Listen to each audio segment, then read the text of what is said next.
So what we have here might be one of the best mouse releases for all of 2022. I gotta be honest with you guys, it has been a pretty boring year when it comes to brand new gaming mice releases. So with that being said, this is the Pulsar X2 wireless. I've loved using every second of this mouse, and it reminds me of a ton of mice all in one. The X2 is basically Pulsar's take on a shape that is pretty similar to the Endgame Gear XM1, and it also feels like a Starlight 12 because I'm using this mouse. It feels like an XM1, but not really, like not quite to a T. And it really does feel like almost an Air 58, but really just a wider version of the Starlight 12, because the Starlight 12 in the middle of the mouse is extremely narrow. And that was one of the things that actually bothered me about the Starlight 12, other than the size just being entirely too small. And the medium version of the Pulsar X2 actually does feel incredible in the hand. Not to mention that I don't wish that there was a larger one, because I still do. And they call this mouse a medium size. They are shipping me the smaller one sometime this week for me to test out as well, but they call the normal size medium.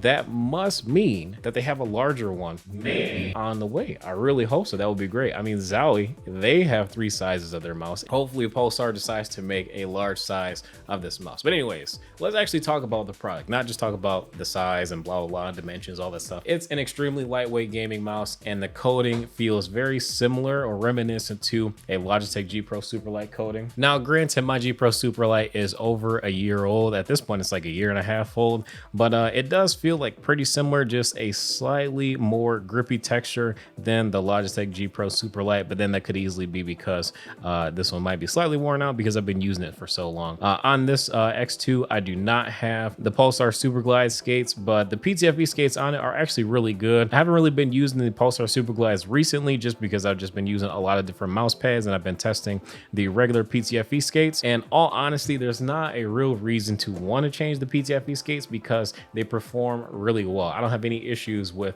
the current PTFE skates on the Pulsar X2. If you want to upgrade them to Super Glides eventually, I'm sure they're going to have them available, but I don't see any real need or rush to want to upgrade these PTFE skates to the Pulsar Super Glides. As far as the side buttons are concerned, these side buttons are extremely tactile. Like, honestly speaking, these don't feel mushy at all. And I love how far protruded out of the shell of the mouse they are as well, because it just makes them that much easier to hit. I love it when mice have side buttons that do not blend into the shell. That was actually one of the things that really bothered me about the original Razer Viper, is that the side buttons were basically one with the shell and they didn't really stick out that far. On the Ultimate, they were still like pretty easy to hit, but I do love it when the side buttons stick out very far like this. As far as the mouse 1 and 2, the height is extremely similar to an Endgame Gear XM1, and it is substantially shorter than the Logitech G Pro X Superlight. Like the Superlight, you definitely have a high click feel. Having that lower click height does feel a little bit more natural since I can kind of rest my mouse 1 and 2 fingers, so I like that quite a bit, especially in comparison to the G Pro Superlight.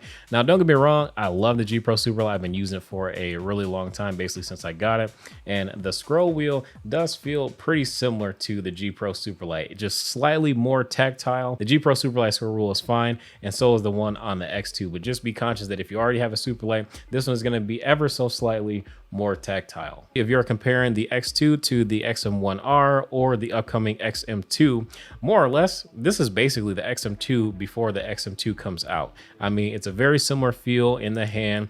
Obviously, it's wireless, and it does use the new 3395 sensor from Pulsar, and I've had basically zero complaints about the sensor at all. All the sensors nowadays are so good. There's no real reason to complain because they all track like extremely accurately, where your errors in game, unless you're getting like really jittery gameplay, they're probably going to be due to your lack of skill and consistency if you start to mess up in game, or maybe you're just not used to the shape. But that's another reason why I like this mouse so much. The shape is just so safe. It's symmetrical. It is obviously right-handed with the side buttons on the right-hand side, but it just feels really, really good. Like the G Pro Superlight, for whatever reason, Logitech never made a mini one. So if you have anything that is smaller than, I would say, a medium-sized hand, the G Pro Superlight is probably not going to work for you.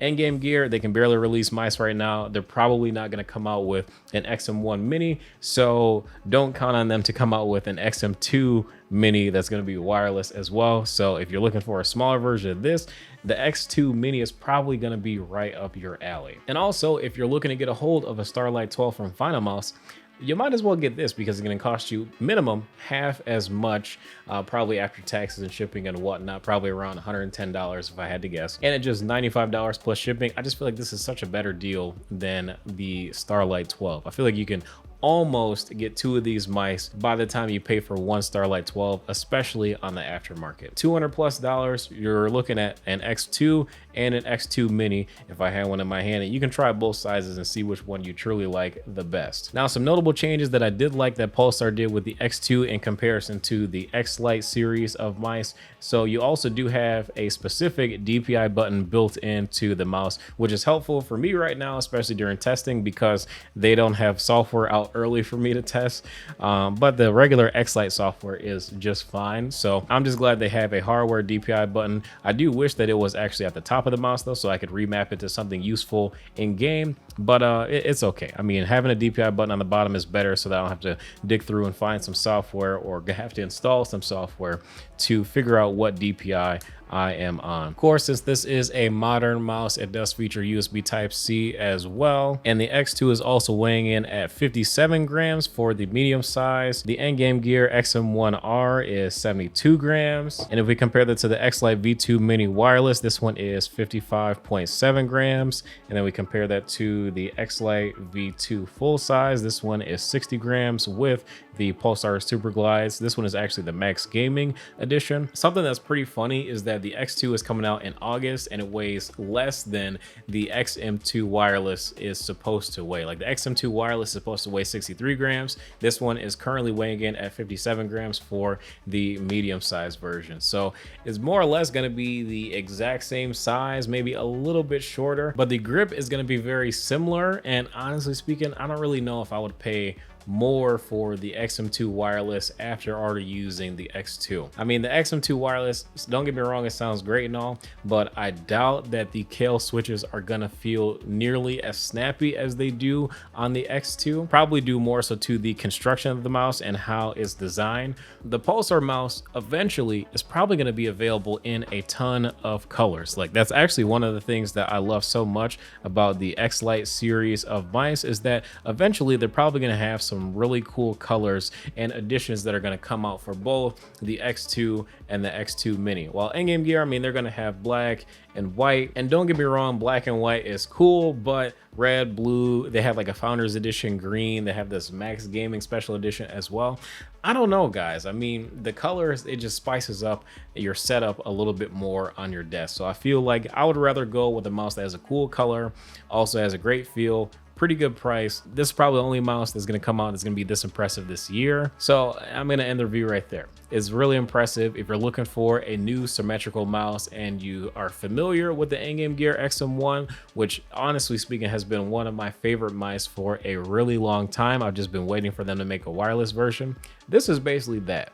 Just earlier than Endgame Gear is ready to release it, and they're also coming out with a mini version that will be a lot more accessible to an X2 Wireless if that ever happens, and also a Starlight 12 small. But anyways, guys, that is going to be it for this video. If you enjoy, feel free to drop a like and subscribe to the channel as well. I want to thank you guys for watching Too Much Tech, and enjoy a little bit of extra gameplay that I have left over after I've been spending many hours playing with the X2 Wireless. I will have an affiliate link in the description below if you want to pick one up for yourself. But thank you again for watching. I will see you guys in the next video.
Get him! Yep, uh-huh. You wanna play long range? We can play long range. Uh-huh.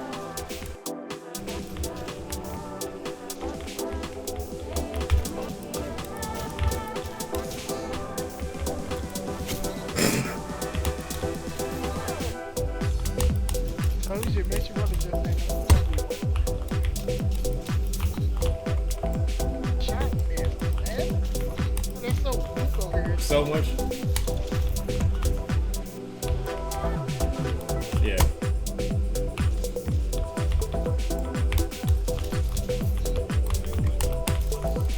Dude.